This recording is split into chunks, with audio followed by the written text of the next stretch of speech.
think that really sort of allows us to understand where each other is at in our thinking, but also kind of, allows us to support each other in making it through it.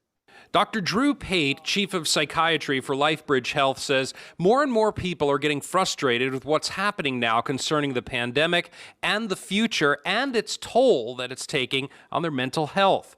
With government officials all but canceling Thanksgiving, Dr. Pate says we need to remind ourselves about what is good in our lives and support one another.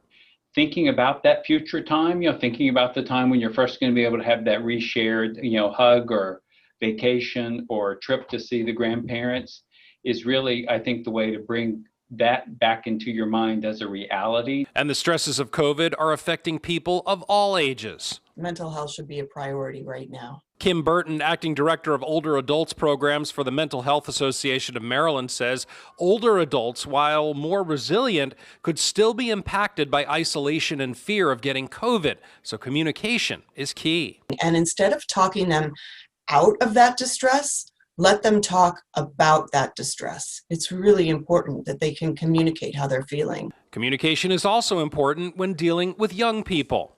It's about the social interaction that helps their growth, their mental health. Dr. Jemima Cancam, medical director of outpatient behavioral health with MedStar, says with kids not being in school, it's important parents maintain a structure and a routine. Even if that structure means waking up at the same time, eating together, talking. Talking is very helpful. I'm Lowell Melser, WBAL TV 11 News.